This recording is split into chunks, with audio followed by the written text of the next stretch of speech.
We all knew and expected D. Davis to leave Alabama State, but it's where he landed when he left that is really, I'm going to say it, it's shocking. Oh, yeah, it's Locked On HBCU. Play my music.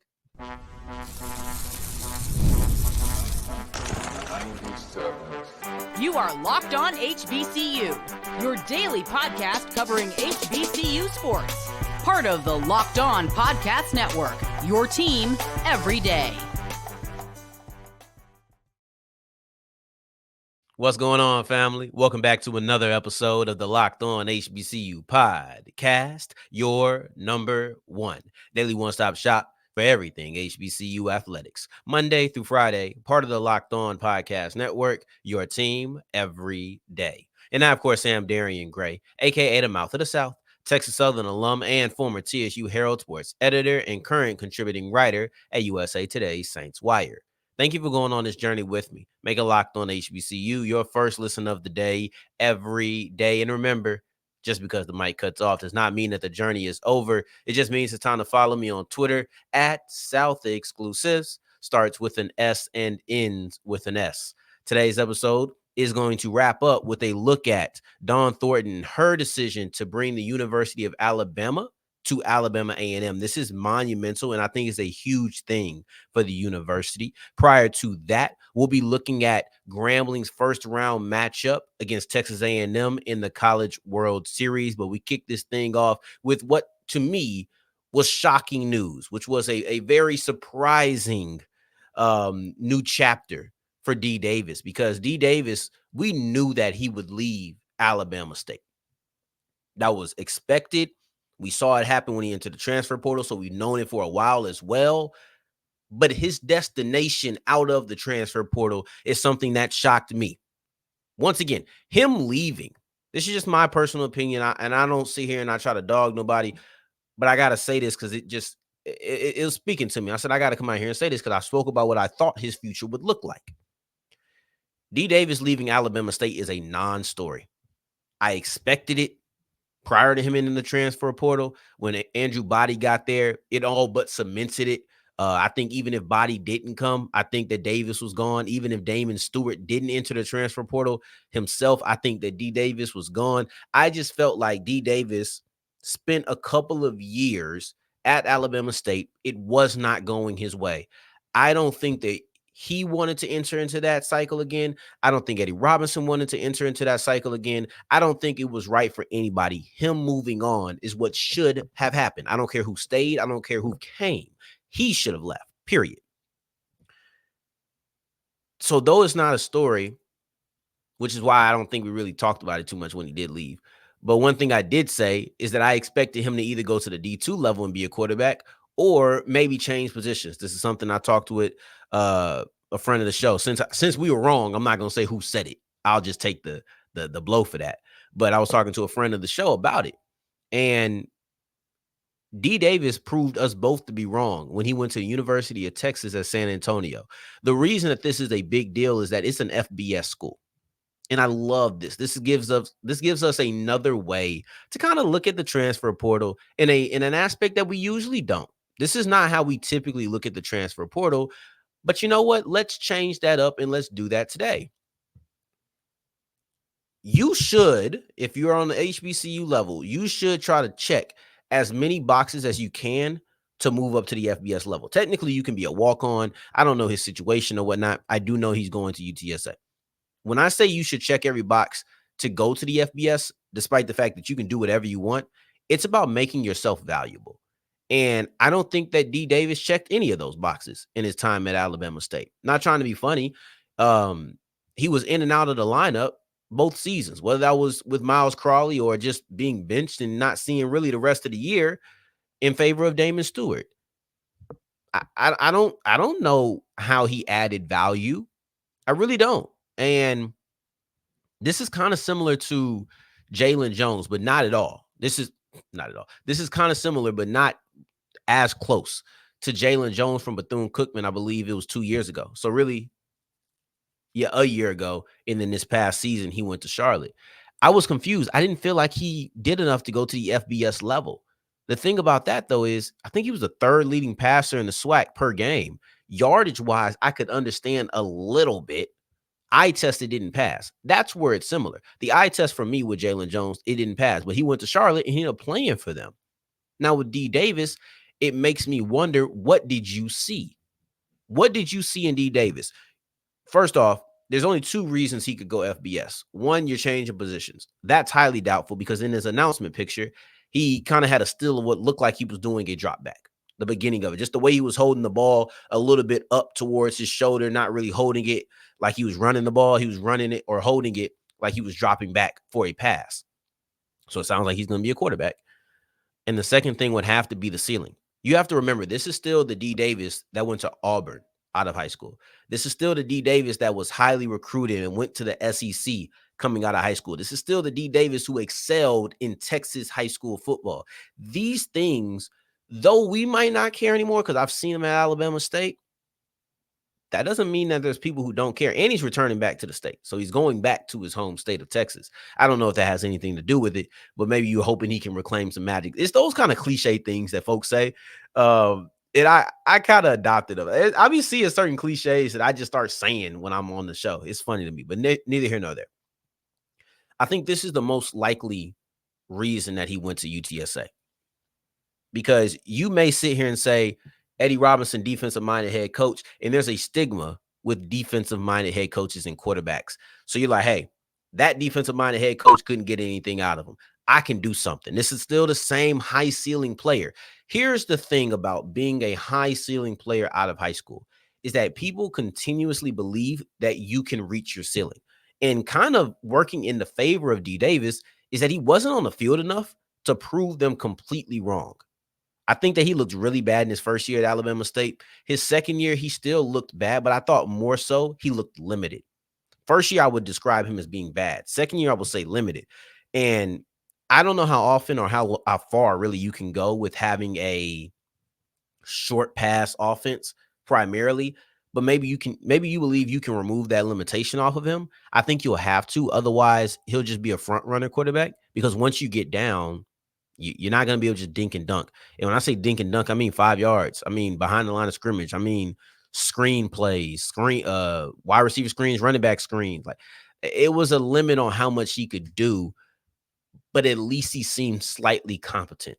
And maybe if you feel like you can use that as a foundation to build off of, it, we're keeping the home kind of analogy rolling. Maybe you believe that his short passing game, his competency at least, is a foundation and you can help build him up to get as close to the ceiling as he can because you still have 2 years of eligibility left. This is the type of player that you're always going to feel like I can do something with him. That's the way that I look at it. Now, as we push forward, we're going to go to Grambling baseball because they're headed to the College World Series in the first round. In regionals, they'll be facing Texas A&M. And let me tell you right now, the Aggies are one of the big dogs in this tournament, and we'll elaborate on that as we continue with Locked On HBCU. Today's episode is brought to you by FanDuel, and FanDuel is the official sportsbook of the Locked On Podcast Network. Minnesota is, look, I'm recording this right now. I'm not going to give a prediction. I'm hoping they win, but I'm not confident. But you know who is there? Boston, the Celtics, the C's. Let's see who is going to be the finals MVP because this is on the horizon. Is it going to be a Jason Tatum? Is it going to be a Jaylen Brown? I think that the Mavs, whether they complete it tonight or not, is going to be in the finals with them. Is this going to be a Luka Doncic? Is this going to be a Kyrie Irving? There's a lot of different players who it could be. Finals MVP is up on the line. Let's go see if we can find some College World Series odds too, because Grambling is there on Friday. What's the spread in that game against Texas A&M? I expect it to be a large spread, but we're going to kind of go further on that in a second. So go ahead and go to FanDuel.com/lockedon. That is FanDuel.com/lockedon. And if you're new to FanDuel, you get $150 back in bonus bets if you put down a $5 winning bet. Go to FanDuel.com/lockedon to make every moment more. As we continue rolling on today's episode of Locked on HBCU, I appreciate you for making this your first listen of the day every day. For your second listen, make sure you're checking out Locked on Sports today. It's the first of its kind, 24/7, all day, every day, live sports network on YouTube. Go to Locked on Sports today and subscribe. Now, it's been revealed that Grambling will be facing Texas A&M in the regional round of the College World Series, or technically the NCAA Baseball Division I tournament. One thing I've noticed is that these terms I just call the whole thing is the College World Series to me. Or maybe I don't start paying attention until the College World Series. I don't know. But technically, this is the NCAA Division I baseball tournament. So you're still gonna hear me call it College World Series because to me that's what this is. It's synonymous with it. But hearing certain lingo and specifics, you know what the College World Series is when I say it, man. Like you just do, right? Anyway, so over the weekend, Grambling fought hard. They knocked off the East. I thought that was really impressive because they didn't fare well against the East during the regular season.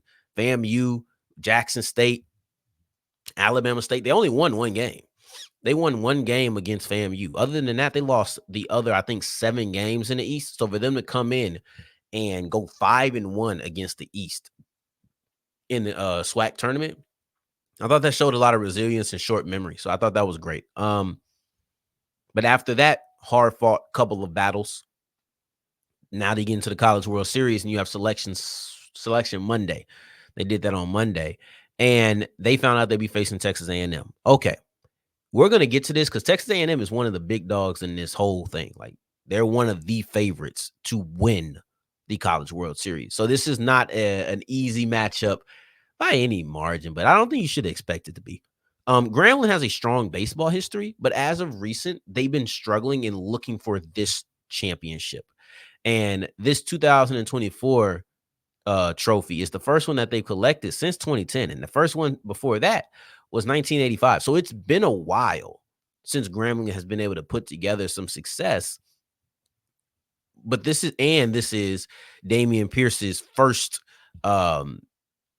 championship and his first trip to the College World Series. And I thought that he did a really good job, despite being a novice in it. I thought he did a really good job of preparing his team for what is it's going to be something that they've never seen before. And he spoke about how you've never been here.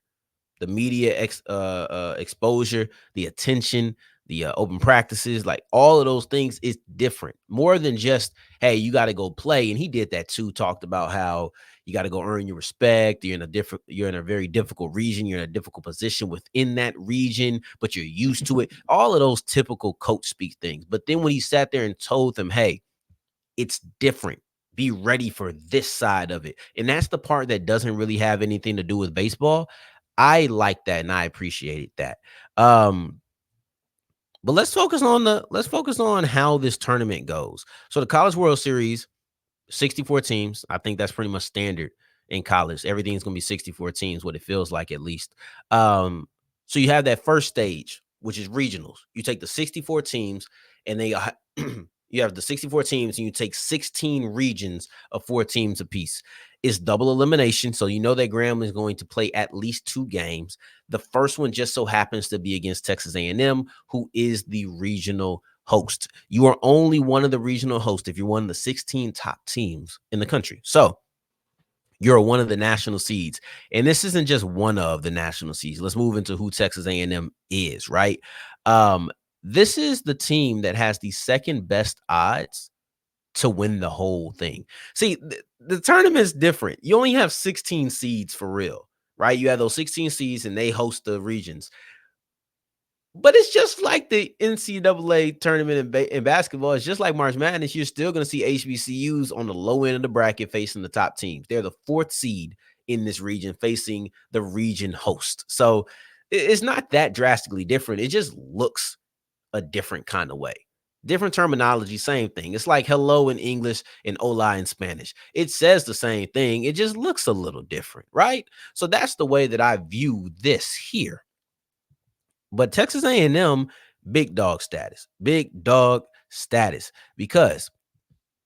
they are 3rd in the nation. They have 3 players with 20 or more home runs. They have the second best odds. Look, it's hard to look at this team and not marvel. This is obviously a tall task for Grambling. They should be massive underdogs. Come on, look at who they're facing. We know this should be a massive underdog situation. So I had to go look. How have they fared against big schools this year? They played 2 teams who are considered Power 4 schools, Arkansas and LSU. In case you were curious, Arkansas is the top seed in the in the SEC West. They had the most victories. Texas A&M was 1 game behind them. LSU was a few games below Texas A&M. So let's just say that you're looking at comparable to Arkansas, better than LSU was, at least, throughout the majority of the season. I think LSU got a little hot towards the end of the year. If I'm not, I could be wrong about that. I know they made it to the SEC finals. I do know that. Those 2 games are terrible, though. 2 games are terrible. They lost to Arkansas 1-21. They lost to LSU 2-26. Both got stopped in the 7th because of the lead. Arkansas is technically the 4th team in the nation if you go to the USA Today coaches poll. Texas A&M is 3. So you can say that they're hotter now. They've never been lower than 10. This is a tall task. This is going to be something that's very difficult. There's not too much to say here. It's going to be tough. It's going to be tough. And Grambling's just going to have to really put their foot down. We'll see if they can't get past them, which is probably the most likely route.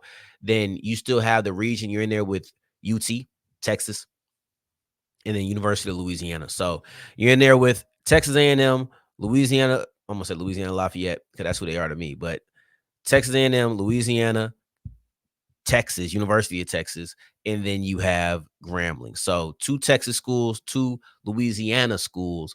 We'll see what happens. I think Texas is the 3 seed.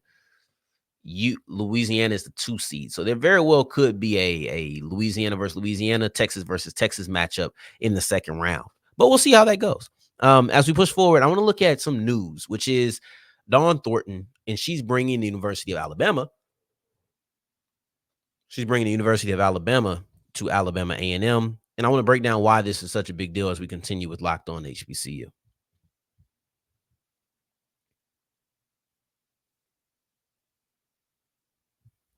As we're wrapping up today's episode of Locked On HBCU, I appreciate you for making this your first listen of the day, every day, making it all the way to segment 3. And I thank you 2 times for that. Thank you. Thank you. Dawn Thornton has announced that the University of Alabama will be coming to Alabama A&M. This is important, first off, because you got to hear I'm saying it. Dawn Thornton just announced that the University of Alabama will be coming to Alabama A&M for a game. And, we spoke about the whole LSU versus Grambling women's basketball. Now it seems like another one of their SEC counterparts is facing one of the SWAC women's basketball counterparts and doing a very similar thing, but taking it to a new level. See, this one is going to be that one, I should say, when it comes to Grambling versus LSU, is going to be a neutral site game, but it's much closer to Grambling than it is Baton Rouge, where LSU resides. This one, from how it sounds, Dawn Thornton said the University of Alabama women's basketball is coming to the Hill. They're going to be playing at Alabama A&M. Now, why this is big, it's because it's rare. That's not something that you typically see. You're not going to see the big school go to the smaller school because most times you're going to get paid for the game. I don't know how that works when you have the travel. I don't know if they still get paid, but I'll tell you what they probably will have. They will probably have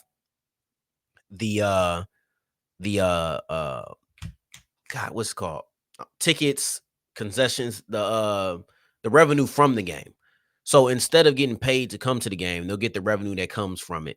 And there'll probably be a certain amount of money. It might be lessened because they're not traveling. So you'll probably get a certain amount of pay for having to play the game. And then you also get the payment from tickets. So this is going to be something that for me, I'm very proud of. And Dawn Thornton spoke about how this is regular for her. Going to play, I can't remember who it was when she was at PV. She said, we faced all of the big schools in Arkansas. So like facing in-state bigger schools is a regular occurrence for her. And I think it's something that I appreciate because you have these kids who they probably know other students who went to the biggest school in the state, or one of the bigger schools. Like, for example, I went to Texas Southern, right? And yes, so my school was divided into what felt like two big schools, or three, once they went to college. The junior college, so I guess not really a big school there, but went to the JUCO that was close to us, or you went to the University of North Texas, or you went to PV. Those are like the big separations. So when I seen us play PV, I knew a lot of people who were at Prairie View. If I would have played UNT, which we eventually did, but I'd already graduated at that time. If I would have seen us play UNT and went to UNT, I know them. Maybe if they would have came down to Texas Southern, some of my friends who went to high school with me, but now went to UNT, could come on campus. We could have all of that. You're going to have people who went to Alabama A&M who know folks who went to University of Alabama. So the finances aspect of it, the just rarity of it, and when you look at coming up with victories, Dawn Thornton, she came up with a win against Arkansas last year. So it's not as if she doesn't have an expectation of winning. She said, hey, we've recruited a team that should be able to compete with them this year. And I think that's a bold statement for somebody entering a new situation. You don't know what that team's going to be like. So that was a very bold statement. I liked it. I like it. I like a lot of boldness. I ain't gonna lie to y'all. When folks just say it with their chest, they stand on it. I appreciate that. Even when sometimes they just be talking. I appreciate that though. And I got in trouble with not realizing that sometimes folks just be talking when it comes to the Orange Blossom Classic. Like, maybe they shouldn't have said that. And the pressure, like I afterwards, I was like, oh, I understand why some people might not have appreciated that statement from the chairman. But me, I appreciated the boldness, I appreciated the confidence, and I appreciated standing on something.